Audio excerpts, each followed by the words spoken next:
अस्सलाम वालेकुम। बोल पाकिस्तान में कहते हैं आपको खुशामदीद। मैं हूं आपके साथ रमशा साजिद। आगाज़ में आम खबर शामिल करेंगे। इलेक्शन कमीशन ने सेनेट और कौमी असम्बली के अपोजिशन लीडर्स को नाअहल करार दे दिया है। इलेक्शन कमीशन ने हामिद रजा, राय हैदर अली, राय हसन नवाज, सरताज गुल को डी सीट कर दिया है। मोहम्मद अंसर इकबाल, जुनैद अफजल शाही, राय मोहम्मद मुर्तज़ा को भी नाअहल करार दे दिया गया। इलेक्शन कमीशन ने 5 अरकान कौमी असम्बली, 3 अरकान पंजाब असम्बली और 1 सेनेटर को नाअहल करार दे दिया। अरकान को अदालतों से सजाओं के बाइस नाअहल करार दे दिया गया। इलेक्शन कमीशन ने डी सीट करने का नोटिफिकेशन भी जारी कर दिया है। आपको अपडेट कर रहे हैं। इस हवाले से आपको बताएं कि मोहम्मद अंसर इकबाल, जुनैद अफजल शाही, राय मोहम्मद मुर्तज़ा को भी डी सीट कर दिया गया। अपडेट करते हुए आपको बताएं कि इलेक्शन कमीशन ने डी सीट करने का नोटिफिकेशन भी जारी कर दिया है। इलेक्शन कमीशन ने डी सीट करने का नोटिफिकेशन भी जारी कर दिया गया। आम खबर से अपने नाज़रीन को आगाह कर रहे हैं। अरकान को अदालतों से सजाओं के बाइस नाअहल करार दिया गया है। अरकानों को अदालतों से सजाओं के बाइस नाअहल करार दिया गया। सेनेट और कौमी असम्बली में अपोजिशन लीडर्स को नाअहल करार कर दिया गया है।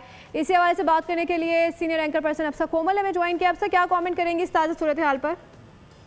देखिए, ये तो एक्सपेक्टेड था। जब सजाएं हुई उसके बाद अब एक नाअहली का एक सिलसिला शुरू होगा।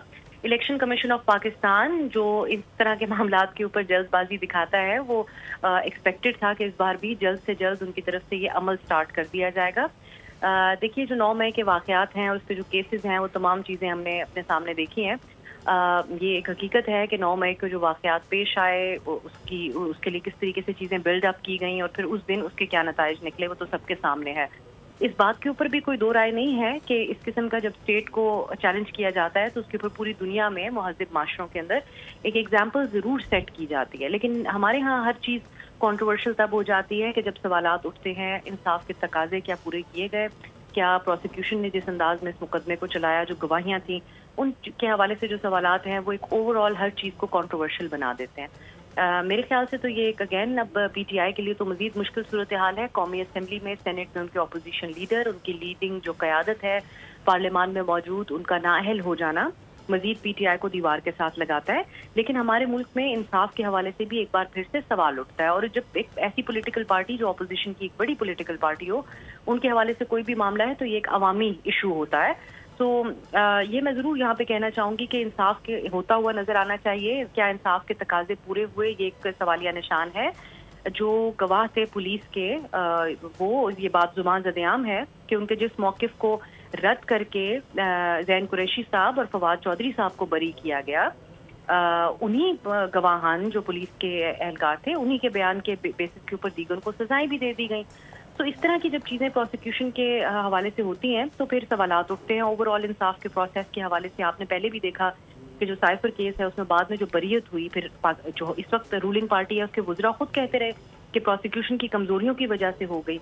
तो मैं ये समझती हूँ, अभी रिसेंटली भी जो स्टेटमेंट पीटीआई के बैरिस्टर गौहर साहब का था, उन्होंने कहा सजाएं हो गई, अब आगे जो दूसरी साइड है उनको भी तनाव कम करने के लिए कुछ करना होगा। तो ये जो आज के फैसले हैं नाअहलियों के, इसके बाद हमें तनाव बढ़ता हुआ नजर आता है। ये एक सवालिया निशान है कि पीटीआई सड़कों पे आने की पोजीशन में है या नहीं है, जब वो पार्लियामान में नहीं रहे, सेनेट में नहीं उनकी पोजीशन रही। लेकिन ये बात जरूर है कि फासले मजीद बढ़ेंगे इन सीट्स के ऊपर। इलेक्शन करा के अगर रूलिंग पार्टी ये समझती है कि वो अपने लोगों को लेकर आ जाएंगे पार्लियामान में, तो करने की पोजीशन में तो वो कुछ भी हैं। इस वक्त वो कुछ भी कर सकते हैं। जो हमने सेनेट में होते हुए देखा, एक ऐसा निज़ाम है जो हुकूमत को फेवर करता है मुकम्मल तौर पे, लेकिन जो पाकिस्तानी इदारों की, पार्लियामान की, ऐवानों की जो क्रेडिबिलिटी है वो उससे बहुत ज़्यादा मजीद इन क्वेश्चन आ जाएगी। तो जहाँ ये बड़े संगीन वाक़यात थे 9 मई के, इस पर किसी की दो राय नहीं है कि इसके ऊपर इंसाफ होना चाहिए था और एक मिसाल कायम होनी चाहिए थी। लेकिन दूसरी तरफ जिस तरीके से ये प्रोसिक्यूशन का अमल हुआ, वो भी बहुत सारे सवालात को जन्म देता है मेरी नज़र में। सब्सक्राइब करें और बेल दबाएं ताकि कोई खबर रह न जाए।